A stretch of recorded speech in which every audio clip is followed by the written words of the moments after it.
muna nga sabton, pamangkot, but before that, let us have small update, no? Sa time ngayon ng beginning of Soros. So,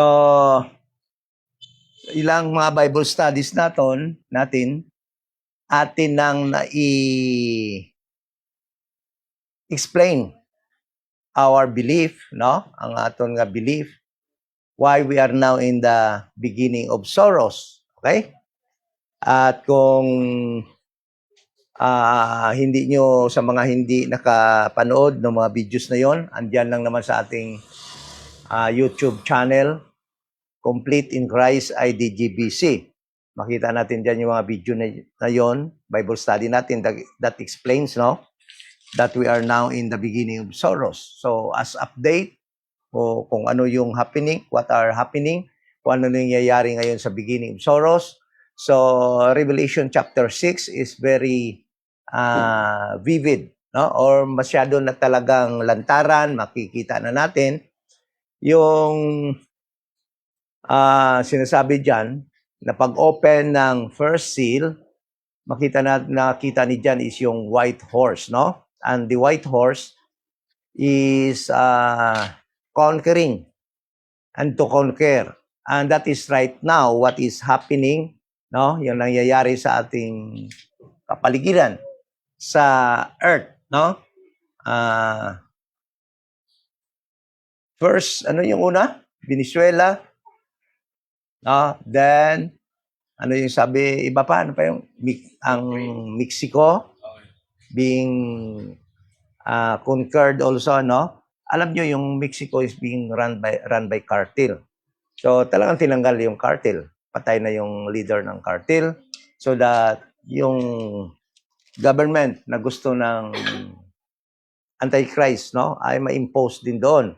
Kasi mahirap yon, mahirap yung mga smart city, mga plano na beast system na government, magkakaroon ng so much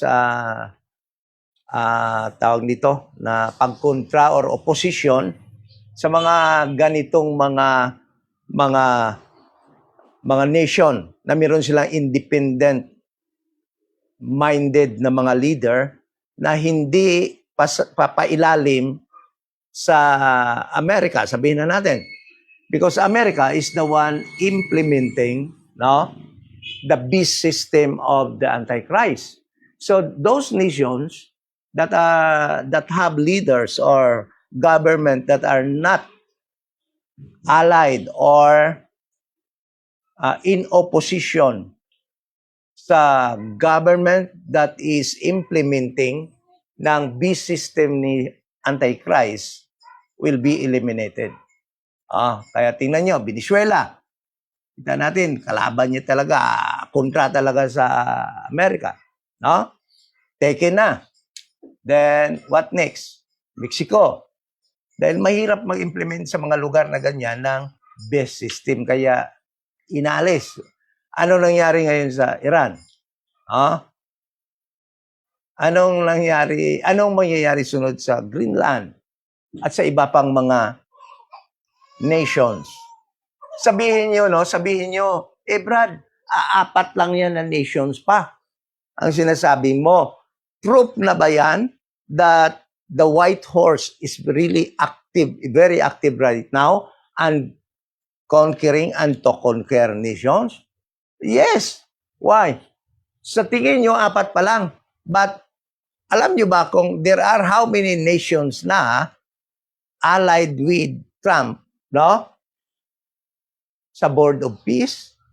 That is, yun yung pinakamaganda na pag-conquer by way of diplomacy, no? Yun ang makikita natin. Napakarami nang na-conquer ng white horse na nations. Almost 65 nations. And still, the number is rising na pumapanig, sumasama sa Board of Peace. Although there are 10 leaders, no, running the show, but nations na nagjo-join sa Board of Peace, sa adhikain ng Board of Peace ay dumadami ng dumadami. They are being conquered, no, peacefully. Meron namang kinoconquer, no, by military, like Venezuela, like Iran, like Mexico, and eventually those who are nations that will not join the Board of Peace. Sigurado yan. Na yung mga nation na hindi mag-join sa Board of Peace, will be taken down. Bakit? So that the peace system that will be implemented in 2030 should be easily accepted, implemented without any opposition. So, watch. Titingnan nyo to. In these 3 years, in this coming 3 years, 2026, 27, 28, or 27, 28, 29, more show ang makita natin. Unang-una, nations that are against or who will not ally with the Board of Peace sa kanilang plano to implement peace and security worldwide will be conquered. Okay? Digitalization will be fast-tracked. Digital currency will be in transition. Very fast. Perti kadasig na paghimo sang digital currency. So, matingala lang kamo in the next few years, probably 2027, cash will or fiat money will no longer be in use. Hindi na gamitin. Hindi na taga-uyat kwarta. And what is that? That is control. Because no government can control you if you have money. If you are holding your own money. Kasi hindi ka nila makontrol. But kung digital na, and you can use only your money through your digital ID, and your digital ID is being controlled, that is why, alam nyo, nakikita nyo na to sa mga Facebook, mga social media, magbakal sila, access denied. Gusto mag-travel, access denied. Ang reason, because they violated government rules, government laws.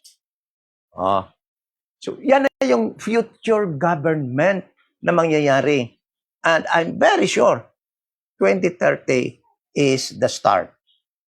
2030 is the start. You have only but few years. Pero wala, it doesn't mean na mag-stop na ta sa aton mga ambisyon.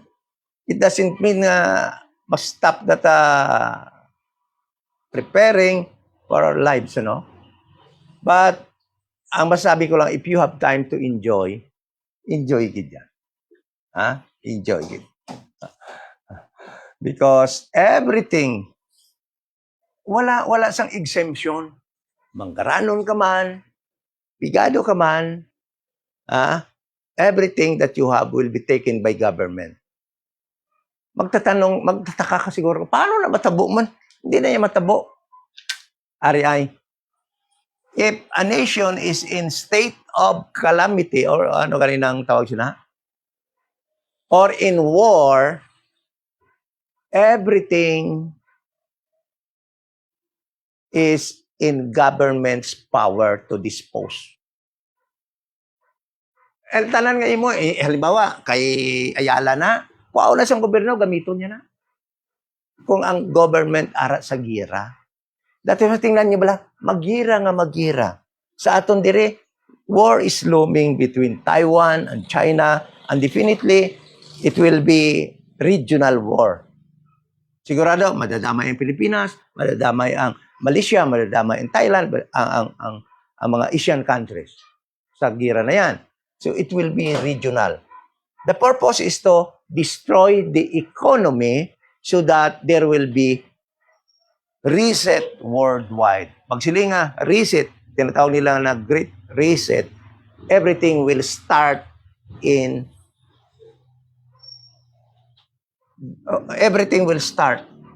anew, a new beginning. Government, all lands owned by governments, depende sa disposal sa gobyerno. But isa pa hatang dadagini. Siguro batian nyo naman na, kagbalaan nyo naman na. Depopulation.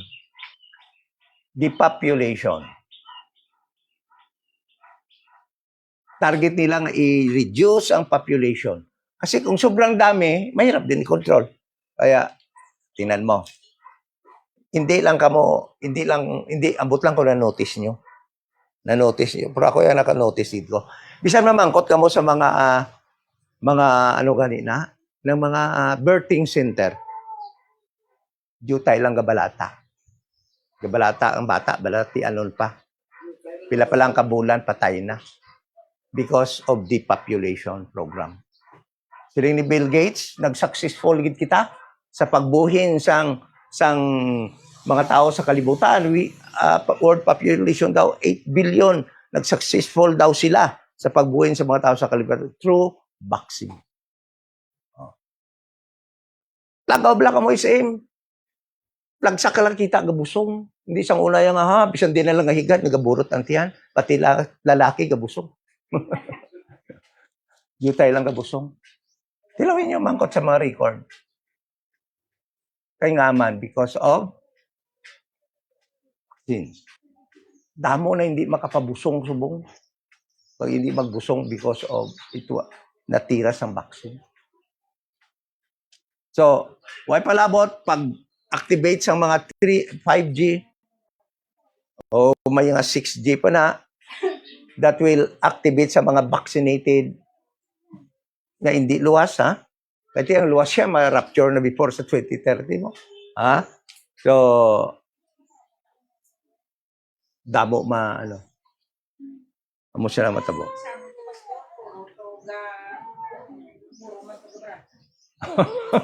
Si exemption ko sa inyo, basi wala na naman mabakunahan na mo. Nabakunahan. Basi sa inyo exemption. Pero basta mo nang manotice natin subong.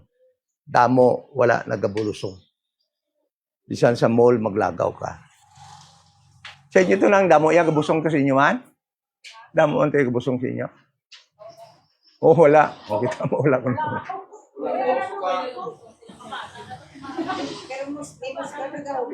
Nahulog. Isa. Ang isa, inaya confirmation. Kung magbusog man, kalabanan, mahulog pa. O magbata man. Natabla? Si Jeneline, pagbata una, gutok. Bata to sa doctors. Sang ikaduha yun yung pagbata. 2 lang kabilog. Ang isa to, binulan pa antes magwa ko kay ginabulong pa. May balatian pa. Siya lang wala vaccine. 2 lang sila nagbata. Sang una yung bata, puno dito. Karon sa pagbata yan, 2 lang sila. Maglingling gani kami to, 2 lang ang mga nagasikaso to sa sulod ng mga kabataan nga bala. Tawhay lang sila kay 2 lang ilagan na bantayan. Sa pana, damo ka kung magbusog man, damo ka kahulog. Ano tawag sila? Miscarriage. Okay? So, lantaon nyo pamatyagi panilagan nyo mayo. Study lang bala to, nanta lang. Kay, what are happening sa kalibutan subong? Nagakatabo na gidyang ginahambal diri sa Revelation chapter 13, no? Amo na nga pakadto na gidya Sa una doon, hindi ka gid man niya makano, paano binamatabo nga hindi ka kabakal man, kung wala ka tatak. Di karon niya ara na gid ang system, nga i-implement na lang, kung ma-implement na ka sa, hindi ka gid ka bakal tuod, kung hindi ka matatakan. Kag bisan may tatak ka pa, kung hindi kaya magsunod sa rules, sang imo, kung ano nga rules kung din ka nation, hindi ka magyapon ka bakal. Hindi ka magyapon ka travel, hindi ka baligya because you have violation. Kumusta na? So, mga talk of smart city, board of peace, no? So, ara na. Okay? So, but padawin kita sa aton subject ng pagatunan, who are the dogs and evil workers in Philippians chapter 3. Chapter 3, verse 2. Hambalya dire. Ang Book of Philippians, no, ay sulat ni Paul sa mga taga-Pilipos, members of the church, the body of Christ, at still at work, no, effective, active sa panahon natin ngayon ng dispensation of the grace of God. Dahil nga yung dispensation of the grace of God ay still active today, no? Dito tayo sa time pass. But now, andito tayo sa but now at ages to come. Ito yung time na after the rapture, okay? After the rapture, wala na tayo dito, members of the church, the body of Christ. At dito tayo sa but now ngayon. Nung sinulat ito ni Paul, nung sinabi nito ni Paul, dito na panahon yan, kaya during his ministry, kaya active pa yan sa panahon ito. So sabi niya dito, beware. Basahin na lang natin verse 1. Finally, my brethren, rejoice in the Lord. To write the same thing unto you, to you. To me, indeed, is not grievous, but for you it is safe. Beware of dogs. So, the word nga beware, no? Sabi ni Paul, beware. Beware of dogs. Dogs. Sambalya. Then, beware of dogs, beware of evil. So, ito yung dalawang bagay na to ang dapat paghandaan. Evil workers. Evil workers. Then, sabi pa dito, beware of concision. Tatlo pala. Beware of concision. Spelling nito. Beware of concision. Concision. Yan. No? So, there are 3 things. Sabi ni Paul, I beware of dogs, evil workers, concision. Pag-ingatan, no? At bago yan, let us pray. Ama na banal, salamat po sa pagkakataon na muli makapag-aral na yung salita kasama yung mga kapatid, members of the church, the body of Christ, online and physically present sa panahon na ito. Thank you so much. We pray in Jesus' name. Amen. So, ang pag-aaral na ito ay i-expose, number 1, who are they? Kung sino ba sila? Kung sino ba itong mga tao na to? No? Kung sino? Who? Kung sino? Then, kung sino ito, sila noon. Okay? Noon, ha? Noon. Sino ito sila noon sa panahon ni Paul? Kung meron din ba mga tao, dogs, evil workers, sa panahon natin ngayon? Ngayon. Okay? Malaman natin yan. Then,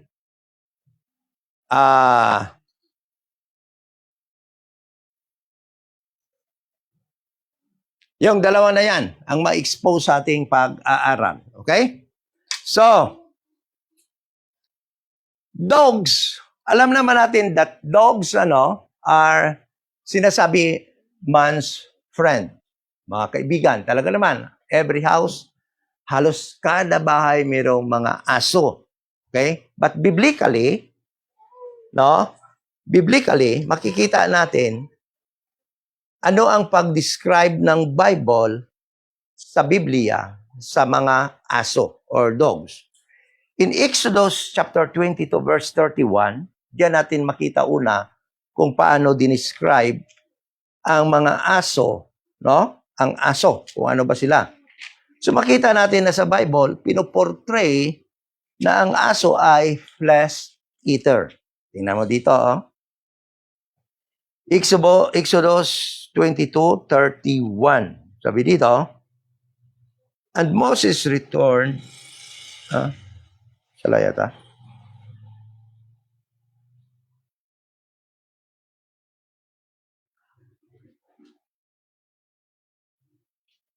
Exodus 32?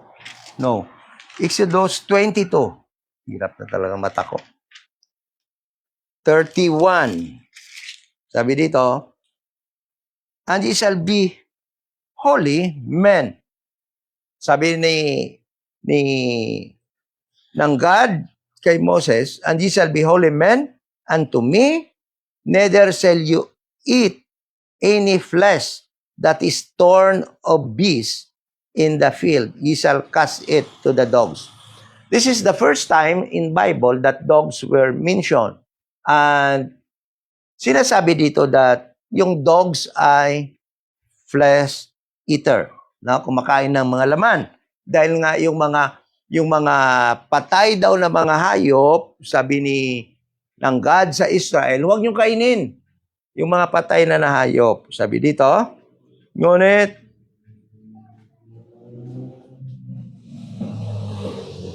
ang lahat ng hayop, kasi alam naman natin that Israel was allowed to eat clean animals. Okay? Clean animals. But the verse nagsasabi na whether it is clean animal, but kung yan ay pinatay ng mga hayop or whatever beast, ano man mga beast, huwag nyo nang kainin, sabi ng God sa Israel. Ipakain nyo na lang yan sa mga hayop. Okay? Sa dog, specifically, mention dog. So dog, been described as flesh eater, kung pinapakain ng marumi. Kasi yung hayop dito na pinatay ng mga beast, kino-consider na marumi na, at ang reason, bakit hindi ipinapakain ng Panginoon sa kanila, sabi, because you are holy men unto me. Mga banal kayo na tao sa akin. Kaya yung Israel, hindi pinapakain noon ng mga ganong mga pagkain. Sabi niya, ipakain nyo na lang yan sa aso. 1 Kings 14:11. 1 Kings 14:11. Marami. There are actually 24 verses in the Bible that talks about dogs, pwede nyo hanapin yan dyan. 24 verses, including na doon sa Revelation. Ngunit, ang kukunin lang natin yung mga importante dahil mauubos yung oras natin. 1 Kings 14:11. Sabi dito, 1 Kings 14:11, another verse that will tell us that dogs been described as flesh eater. 14:11. Sabi dito,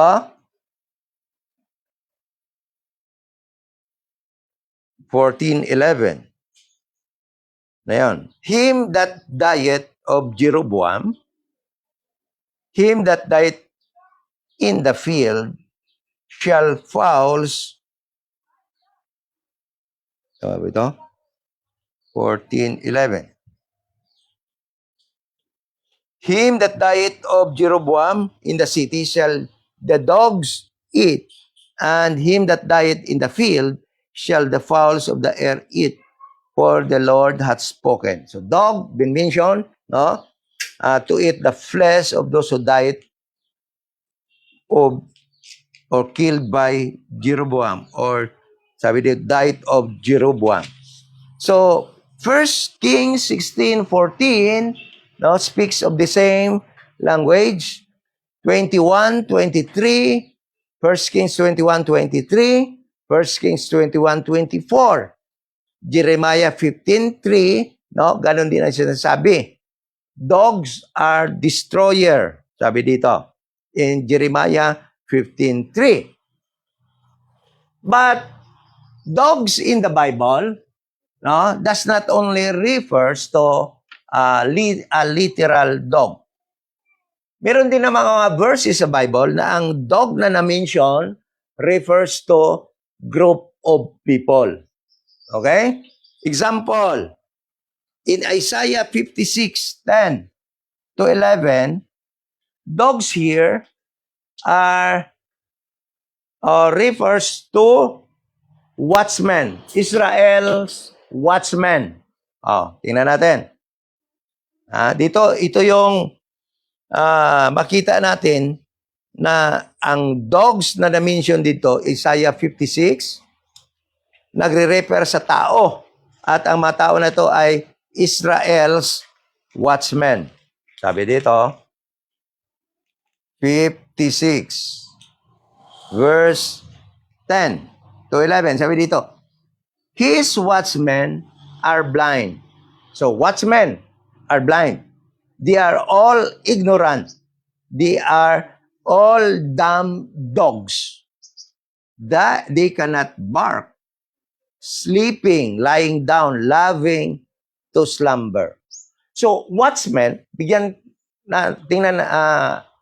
ating pag-aralan ko na yung watchmen. Watchmen in Israel were designated by God to watch, to take good care of Israel, to warn of the coming evil that will befall Israel.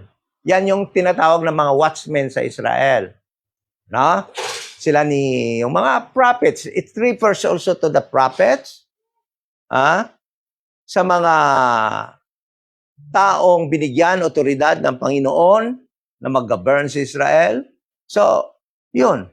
Ang mga watchmen. But sinabi dito, yung mga watchmen na hindi nagtatrabaho ng tamang trabaho ay inahalin tulad sa mga natutulog tamad na mga aso na hindi na nagtatahol. Ibig sabihin, hindi na nagbibigay ng warning sa people ng Israel that there is coming na masamang mangyayari sa kanila because of their wrongdoing. Yun yung tinatawag din na mga tao na mga aso, nalintulad sa mga aso. They can no longer bark or warn. No? Dahil yun ang trabaho ng watchmen, to warn the people of Israel of the evil that is about to happen. Okay? Because of their sins. So, dogs, ibig sabihin, can also refer to a group of people or person. Okay?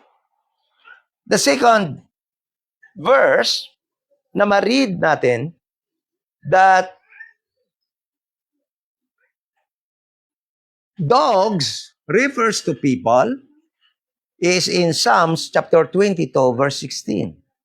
Psalms, tingnan natin. Psalms 22.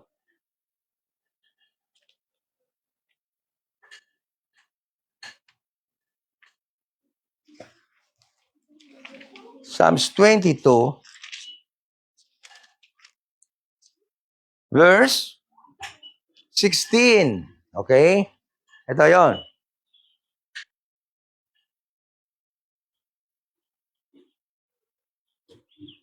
Pagibasa, Brother Noel, darasin mo. Have passed me, and similar of the wicked have enclosed me, rising my hands and my feet. So, in this verse, sa verse na ito, ang dogs dito, nagtumutukoy din sa mga tao. Okay? At alam na natin kung sino mga tao ito. Ito yung mga pumatay kay Jesus Christ Ito yung mga tao na nakapalibot kay Jesus Christ at pumatay sa Kanya during His crucifixion. Bakit? Tingnan mo, oh. Sabi niya dito, 22 verse 16. Sabi niya dito, "For dogs have compassed me." Sabi niya, at yung mga aso nakapaligid sa akin. "The assembly of the wicked have enclosed me." Yung mga kapunungan ng mga makasalanan, referring to the Roman armies at the time, have enclosed me. They pierced my hands and my feet. Sila yung tumusok, nagpako kay Jesus Christ. So, tinotokoy din sila na mga dogs.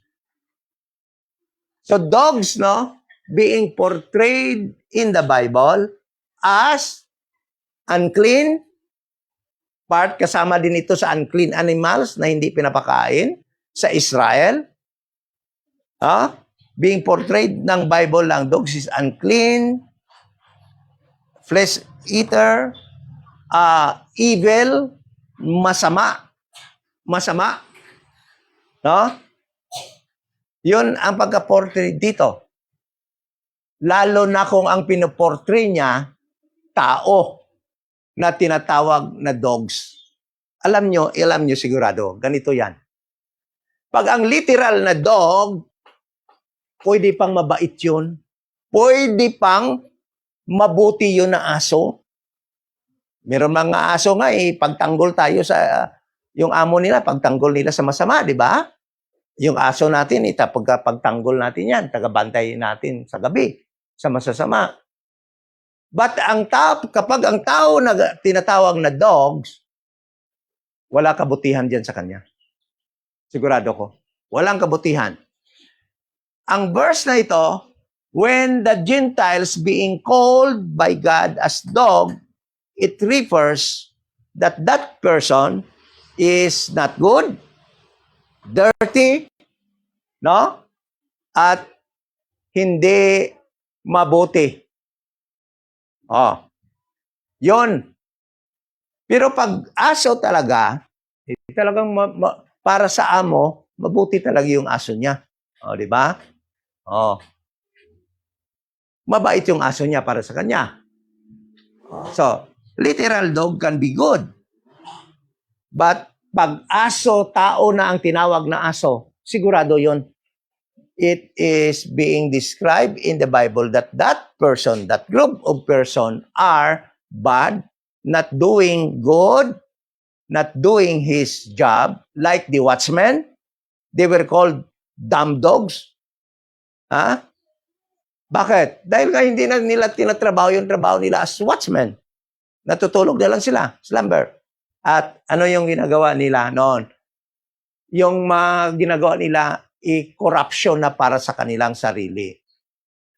Alam niyo, nangyari yan sa mga watchmen, sa mga taong tinawag ng Panginoon na magbantay sa Israel, mag-warn sa Israel. Okay? Nagiging dumb dogs. Kagaya ng mga pastors na tinawag natin ng Panginoon to watch Israel. Ano nangyari sa kanila? Nagiging, ano yung pagka-describe doon sa Book of Isaiah? Naging masama sila. Nagiging corrupt din sila. So, they could be called also dumb dogs. So, another verse. In Matthew 15:26, na makikita natin na ang dogs dito na tinatawag ni Jesus Christ ay tao din. Matthew 15,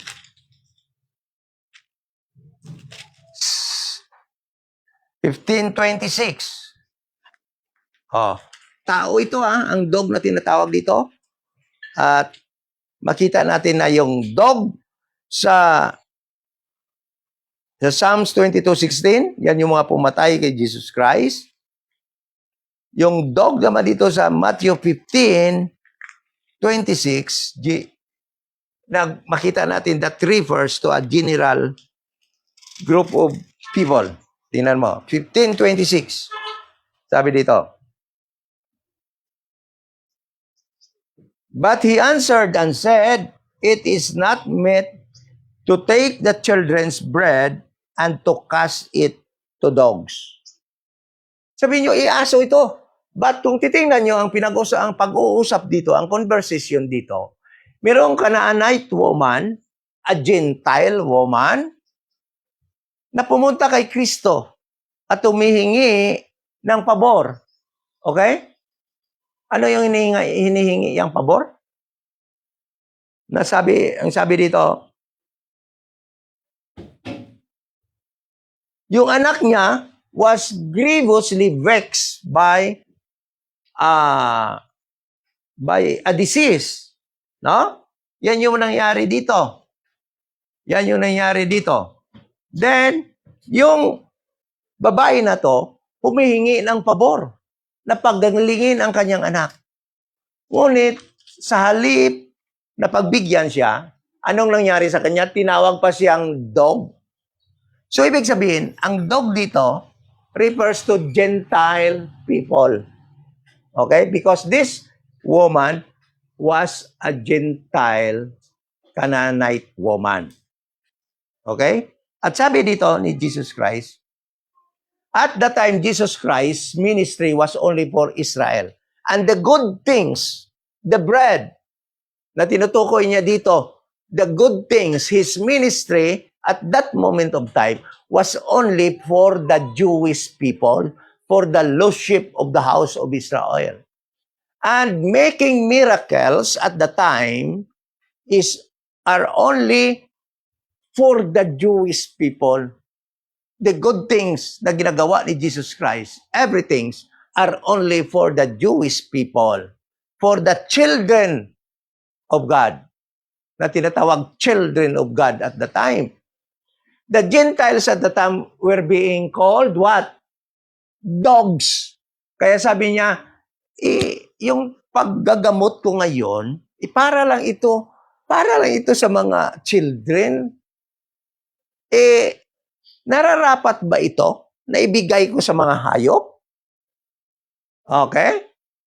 Yun yung sabi ni Jesus Christ. So, the dogs here refers to Gentile people. Okay? Yan yung dog dito na sinasabi. Sabi ni Jesus Christ. So, ang sagot, but he answered and said, it is not meet to take the children's bread and to cast it to dogs.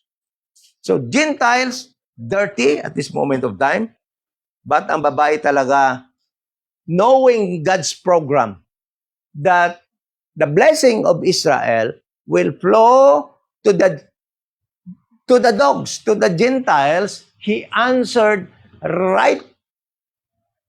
rightfully that made Jesus Christ do what she was requesting from him. Ha? Talagang ginawa ni Jesus Christ yun. Kasi sabi niya, oh woman, sabi niya, wala pang nakitang ganitong faith sa Israel. Not what faith? Faith to God's program, faith to God's program that was currently operating at the time, the prophetic program to Israel. That Israel will be blessed by God, and that blessing God gave to Israel will flow down through the dogs or to the Gentiles. Because he understood that program, Christ attributed it as his faith, great faith, to God's program. Yan ang hindi ma-explain mabuti ng mga denomination kung bakit yan naligtas at ginawa ni Jesus Christ yung request ng woman. Okay? Basta na lang faith faith hindi maintindihan ko anong faith yun. Di ba? Yun na lang. So, meaning, the group of people in this Matthew 15 verse 26 na tinawag dogs ay yung mga Gentiles. Okay? So, the same verse no? Ang makikita mo diyan sa Mark 7:27 to 28. So Gentiles at this very moment, very moment of time in time past, from Genesis 12, Genesis 12 to Acts chapter 7 were called by God as dogs or dirty, unclean people. So, alam nyo, napaka-blessed din natin. Bakit? At natira tayo, dito tayo nabuhay sa time ng dispensation of the grace of God, that Gentiles are no longer called by God as dogs. But in Paul's ministry, in the but now period, he mentioned another group of people. He mentioned that they are dogs or they were dogs. Okay, so Philippians, in Paul's ministry, there were people he called dogs. At yan ang pag-aaralan natin ngayon. Sino ba sila? Sino ba yon? At meron pa ba ngayon yan? Sa time na yon, meron pa bang mga dogs? Let us read Philippians 3:2. Again. 3:2. So, in time past, Gentile tayo, tinawag na dogs. Dito ngayon sa time ni Paul, sa time natin ngayon, dispensation of the grace of God, sino ba itong mga dogs sa Philippians 3 verse 2? Sino ba ito? Okay? Okay. So, klaro na. Sino, Brad? Preacher. Si? Preacher. Preacher. Dogs ako. Nagpipreach ako ngayon. Okay. So, tingnan natin, Tingnan natin. Okay. Tingnan natin mamaya kung sino yun. Kasi, yung verse, the verse itself will tell us who were they and who are they now. Okay? Okay. Philippians 3:2. Sabi niya dito, beware of dogs. Mag-ingat sa aso. And the verse will tell us that Paul said, beware. And the word beware should awaken us. Kinanglan makapamata sa atin. Bakit ba sinabi ni Paul na mag-ingat, mag-andam kung sa Ilonggo pa? O sa Cebuano, ano naman? Magbantay. Kung sa Ilonggo, magbantay. Mag-andam, magbantay. Bantay, Cebuano ko na, magbantay. Sa Tagalog, malala mo kaya? So, beware. So, sa dogs, beware. Sa evil workers, beware. Sa concision. The last verse, the last word will tell us definitely who were they, kung sino sila. So, kasi habang pinag-aaralan ko ito, maganda rin. Who are the dogs? So, the dogs here also been described as evil workers. Evil workers. Mga evil workers, they are doing something. They are doing something bad. They are doing something evil. Kasi nagwo-work sila, worker sila, may ginagawa sila. Okay? That is bad. Evil. So, medyo ano lang to, no? Dahil nung tinawag ang Gentile na dogs, ang Israel ay chosen or clean sila. But at this moment of time, no?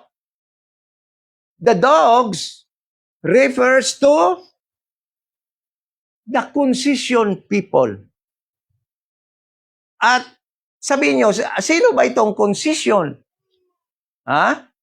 Concision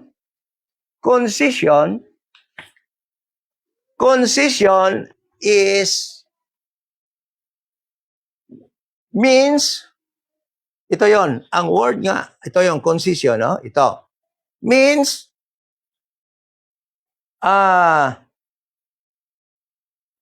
katatami. Dito yung pagkasulat eh.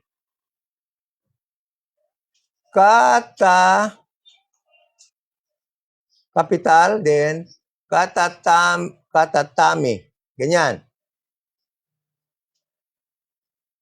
Yan, katatami. Which means, properly a cutting off. Properly a cutting off. Pagputol, pag-separate, or mutilation. Yan yung ibig sabihin ng concision in this verse. So, it refers to the circumcision of Jewish people.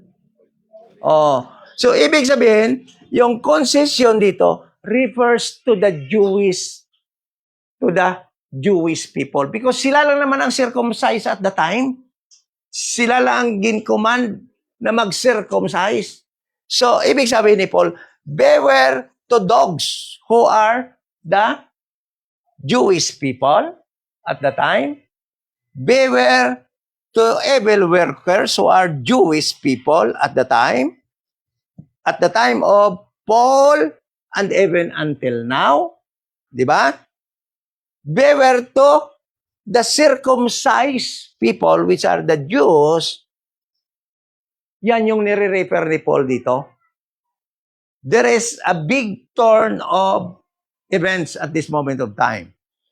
In time past, Gentiles were called what? Dogs. But in this dispensation of the grace period, the Jewish people were called by Paul as dogs. So, magtatanong kayo, lahat ba yan sila, Brad? No. Not all Jewish people at the time were called by Paul dogs. Those who are working evil. Yun yung mga nagtatrabaho lamang ng evil, ang tinatawag ni Paul na dogs. So, mirong mga Jewish at the time na hindi naman gumagawa ng evil. So, hindi yun sila tinatawag ni Paul na dogs. But those who are doing evil works were called or given by Paul that title, dogs. Now, the question that must arise is this. What they were doing at the time, na naging qualified sila tawagin dogs. Okay? Anong verse kagad maalala nyo? Nasulat din ni Paul. Ano kagad na book and verse maalala nyo na magre-refer sa atin? The book of Galatians. Di ba? Mirong mga pinagalitan doon si Paul na mga Jewish people na nagturo ng wrong doctrine at this moment of time that the Gentiles who were converted or believe the gospel of the grace of God should also be circumcised. So, those are evil works of the Jewish people at the time, preaching the gospel of the kingdom to this group of people who were saved by the gospel of the grace of God.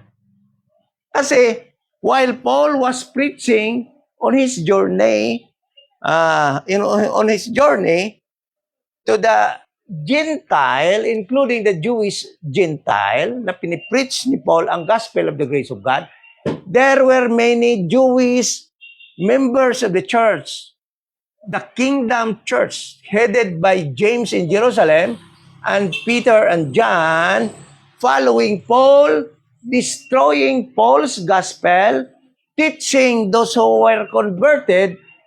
That is not enough. That is not enough that you believe the gospel. You must be circumcised and practice also Jewish practices. Temple worship. Okay?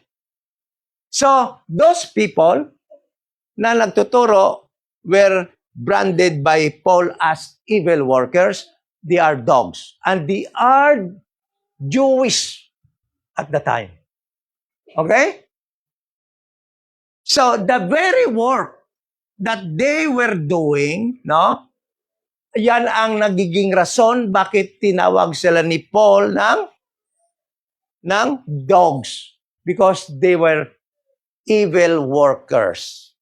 Preaching the kingdom gospel being preached by Peter and his companions to this group of people, member of the church, the body of Christ.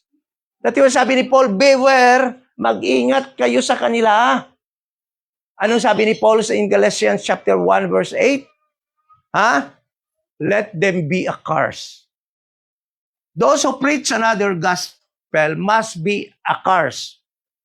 Alam nyo, ang maling pagkaintindi ng mga tao ngayon, na pagka-accursed, pupunta sa impyerno. Yung mga accursed dyan, na sinasabi ni Paul, mga member yan nila ni Peter, na nagtuturo ng ganito, ng naligtas sa gospel of the grace of God, kailangan pa magpa-circumcise at mag-practice ng temple worship at mag-practice ng mga Jewish feast. No? Yan yung tinuturo nila. But sabi ni Paul, yung nagtuturo niyang mga ganyang katuruan ngayon, apart from my gospel, let him be accursed. Ang accursed dyan, hindi ibig sabihin pupunta sila sa impyerno. They were dumb. No. Ang accursed na word means, let them be separated. Or, should not be accepted in our fellowship, in our group. Let them not talk, preach in our group. Ayan yung accursed na ibig sabihin. But these people, na tinawag dito na dogs, some of them are saved. Members of the Kingdom Church, the Messianic Church. But because of their evil work, preaching that gospel of the kingdom to this group of people, members of the church, the body of Christ, they were called by Paul dogs. Okay? Alam nyo, ito yung word na concision. Ito yung nag-expose kung sino itong mga evil workers na to. So, who sila noon being answered? Meron bang ngayon tuturo na yan? Meron bang dapat tawagin na dog sa panahong ito? Sino? Jewish? Sino pa? Sino pa? Remember na tinawag sila na dogs because of their evil work. Meron kayang gumagawa ng evil work na ito ngayon? Na nagpipreach ng kingdom gospel? Sino? Sabihin ko sa inyo number 1? No. Ang mamanatan niyang ko. Si Abante, number 1. Preaching evil message to the people. Ha? Tuklo pa. Ha? Abante, number 1. Lahat ng Baptist pastors, wala talaga. Preaching, accept Jesus Christ. Preaching, John 1:12. Preaching, John 3:16. O, ano pa? Preaching, ano pa again? Preaching, Lord's Supper. Ha? Preaching, open heart. Ano pa again? Repent. Lahat na yon ay kingdom gospel that was preached by these dogs, these Jews, to the group of believers, members of the church, the body of Christ. Sabi ni Paul, let them be accursed. Accursed. I-separate ka muna sa ila, hindi ka mauupod sa ila. Okay? So, makinig kayo sa mga churches ngayon. Anong pinipreach nila? Kingdom gospel. So, tawag sa kanila ni Paul, evil workers. Dahil gumawa sila ng evil work na ito, tawag sila ni Paul dogs. Okay? Pero hindi natin sila matawag na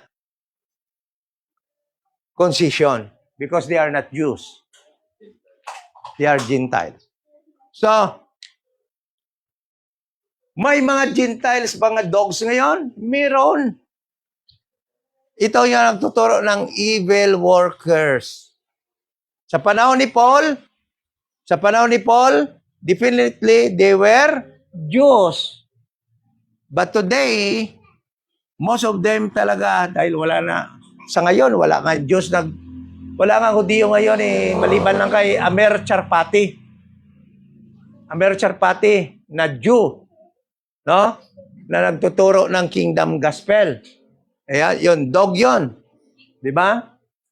Jewish pa rin yun. But, karamihan ngayon, na nagtuturo ng evil work na ito, na pwede rin natin tawagin na dogs, akalungkot, Gentile pa rin pala. Dahil karamihan ngayon nagpipreach ng kingdom gospel, Gentile pa rin. So, sino ang hindi dogs lang?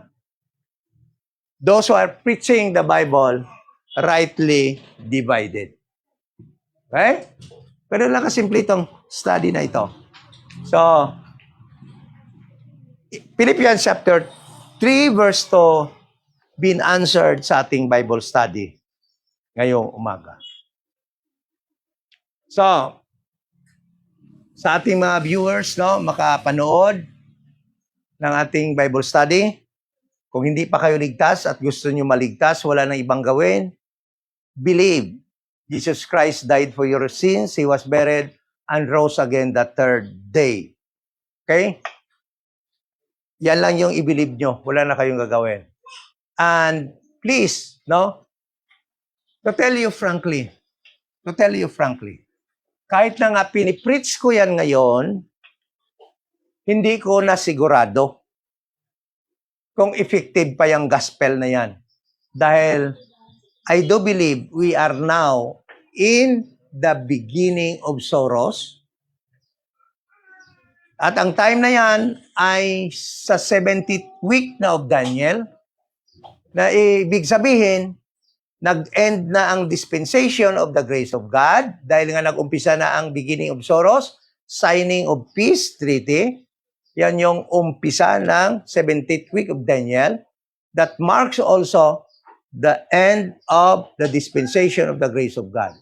So, ibig sabihin kahit pinipreach ko yan, although, nung mga nakaraang hindi pa yung peace treaty na sign, I do believe it is still effective. It was still effective, that gospel. But now, kahit tinuturo ko na ngayon that believe Jesus Christ died for your sins, He was buried, I'm no longer sure kung makakaligtas pa yan. Kahit pinipreach ko. Dahil nga, we are now in the beginning of sorrows. Huh? We are now in the transition from beginning of sorrows and transition from dispensation of grace to 70th week of Daniel, tapos na. We are now in the transition from the beginning of sorrows to the great tribulation, the last 3.5 years. Okay? So, sabihin nyo, bakit andyan ka pa, Brad? Waiting for the rapture to occur. Edifying still the already members of the church, the body of Christ.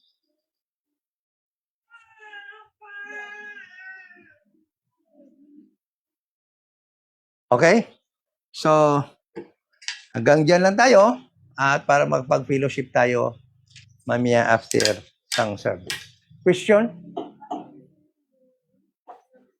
Si Brad Maris, Brad, wala? Mabiyahe na, matravel na siya? Uy, kaya po daw. Kaya po.